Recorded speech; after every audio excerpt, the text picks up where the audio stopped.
Hello बच्चा party, कैसे हैं आप लोग। उम्मीद है आप सब ठीक से होंगे और अपना ख्याल रख रहे होंगे। बच्चों, आज है 14 सितंबर यानी कि 14 सितंबर। इस दिन क्या होता है? इस दिन हम राष्ट्रीय हिंदी दिवस मनाते हैं। क्या मनाते हैं? राष्ट्रीय हिंदी दिवस। इस दिन को हम राष्ट्रीय हिंदी दिवस के रूप में मनाते हैं। तो आप सबको मेरी ओर से राष्ट्रीय हिंदी दिवस की ढेर सारी शुभकामनाएं।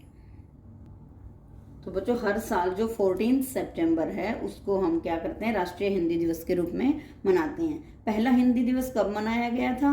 पहला हिंदी दिवस 14 सितंबर 1953 को मनाया गया था, यानी कि 14 सितंबर 1953 को मनाया गया था। और जो हमारी हिंदी भाषा है वो पूरे विश्व की प्राचीन और समृद्ध भाषा है बच्चों।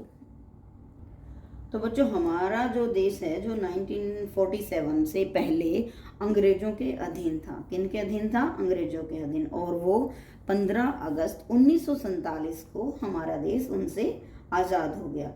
तो जो आज 14 सितंबर है इसको हम क्या कर रहे हैं? हिंदी दिवस के रूप में मना रहे हैं। तो बच्चों, ऐसा है, जब हमारा देश आज़ाद हुआ तो उनके सामने बहुत सी चुनौतियां थी बच्चों। क्या थी? बहुत सी चुनौतियां थी। उन सबसे बड़ी एक चुनौती थी भाषा। क्या थी? भाषा। और ऐसा क्यों था? क्योंकि जो हमारा देश है वो विभिन्नताओं का देश है। क्या है? विभिन्नताओं का देश है। इसमें बहुत सी विभिन्नता। कैसी? कौन सी विभिन्नता? जैसे वेशभूषा, बोलचाल, भाषाएं, रहन सहन, संस्कृति, इन सब का जो मेल है, सभी तरह की विभिन्नताओं का मेल जो है वो हमारे देश में है। तो जिस तरह से देश आज़ाद हुआ बहुत सी चुनौतियां हुई, लेकिन सबसे उन चुनौतियों में से एक चुनौती कौन सी थी? भाषा। कौन सी थी? भाषा भी एक जो थी वो सबसे बड़ी चुनौती थी। वो क्यों थी? क्योंकि हमारे देश में विभिन्न तरह की, कई तरह की, यानी कि बहुत सी भाषाएं जो हैं वो बोली जाती हैं। और उसकी वजह से हमें एक भाषा को सेट करना, मतलब उस एक देश के लिए एक भाषा को रखना थोड़ा मुश्किल हो गया था। जैसा कि 6 सितंबर 1946 में आज़ाद भारत का संविधान तैयार करने के लिए संविधान सभा का गठन हुआ। संविधान सभा ने 26 नवंबर 1949 को संविधान के अंतिम प्रारूप को मंजूरी दी।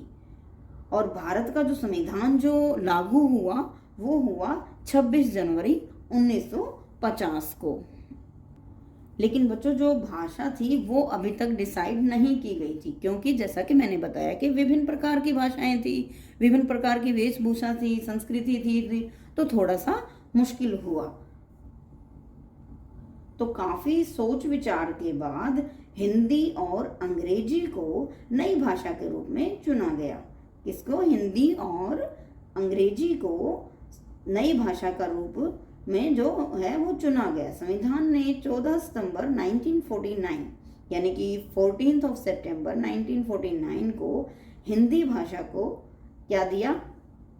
राष्ट्रभाषा का रूप दिया। भारत के उस समय के जो प्रधानमंत्री थे, प्रधानमंत्री जवाहरलाल नेहरू जी ने इस दिन को जो है हिंदी दिवस के रूप में मनाने को जो कहा, जो हम उसके बाद जो है ये जो मतलब 14 सितंबर को हम लोग क्या करने लगे? हिंदी दिवस के रूप में इस दिन को मनाने लगे। जो पहला जो हिंदी दिवस था बच्चों वो था 14 सितंबर 1953 को। 14 सितंबर 1953 को जो पहला जो दिन है वो हिंदी दिवस जो था हमने वो मनाया। क्योंकि बच्चों, जो भाषा जो होती है वो ही हमें एकता के सूत्र में बांधती है। तो और जो भारत जो है वो विभिन्नताओं का देश है। इसमें बहुत सी तरहों की भाषाएं जो हैं बोली जाती हैं। जैसे कि उन भाषाओं में से कुछ भाषाएं हैं बच्चों, पंजाबी, मराठी, बंगाली, तमिल, तेलुगु, उर्दू आदि।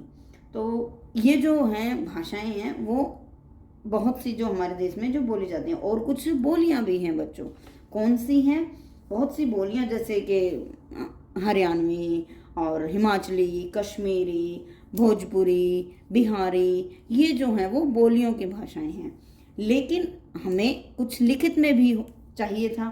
तो हमने हिंदी भाषा को अपनाया। तो पहला जो हिंदी दिवस था 14 सितंबर 1953 को जो है वो मनाया गया। और जैसा कि मैंने आपको बताया कि हिंदी जो भाषा है वो हमारी प्राचीन भाषा है। इस दिन बहुत से सांस्कृतिक उत्सव जो हैं वो मनाए जाते हैं। हिंदी भाषा पूरे देश को एकता के सूत्र में बांधती है। क्या करती है? एकता के सूत्र में बांधती है। जो हिंदी भाषा है हमारी वो 5वीं विश्व की सबसे अधिक बोली जाने वाली भाषाओं में से एक है। यानी कि वर्ल्ड की जो 5th जो लैंग्वेज है, 5 जो लैंग्वेजेस हैं उनमें से हमारी हिंदी का भी नाम आता है। अगला क्या है बच्चों? जो हिंदी भाषा की जो लिपि जो है वो है देवनागरी लिपि। ये तो आपने पहले वाली क्लासों में ही पढ़ा हुआ है बच्चों कि हिंदी भाषा की जो लिपि जो है वो देवनागरी लिपि है। और इस दिन जो विद्यालयों और कॉलेजों में जो है वो सांस्कृतिक प्रतियोगिताओं का आयोजन भी जो है वो किया जाता है। क्योंकि इनका जो उद्देश्य क्या होता है बच्चों? इनका जो उद्देश्य होता है वो हिंदी भाषा का प्रचार करके हिंदी भाषा का विकास करना होता है। क्योंकि ये जो भाषा है ना बच्चों, हमारी हिंदी भाषा, ये सिर्फ हमारे ही देश की भाषा नहीं है। बहुत से जो विदेशों में भी जो है ना, देशों में जो भाषा जो है वो बोली जाती है। कौन कौन से देशों में बोली जाती है? जैसे नेपाल में, बांग्लादेश में, संयुक्त अरब अमीरात में, युगांडा में, मॉरिशस में या और दक्षिणी अफ्रीका में जो हमारी हिंदी भाषा है वो बोली जाती है। तो इस दिन हमारे देश के जो राष्ट्रपति हैं वो पुरस्कृत करते हैं। किनको पुरस्कृत करते हैं बच्चों? उनको जो देश के हिंदी भाषा के लिए कार्य करते हैं। उनको कौन कौन से पुरस्कार से पुरस्कृत किया जाता है? राजभाषा गौरव पुरस्कार और राजभाषा कीर्ति पुरस्कार से जो सम्मानित जो है किया जाता है। हमारी जो हिंदी भाषा है वो हमारे देश का गौरव है, मान सम्मान है। हम सबको इसका सम्मान जो है वो करना चाहिए। तो बच्चों आज की कक्षा में हमने पढ़ा हिंदी दिवस के बारे में। किसके बारे में पढ़ा? हिंदी दिवस के बारे में। मैंने कुछ लाइनें आपको बताई और हमारे देश के इतिहास के बारे में बताया।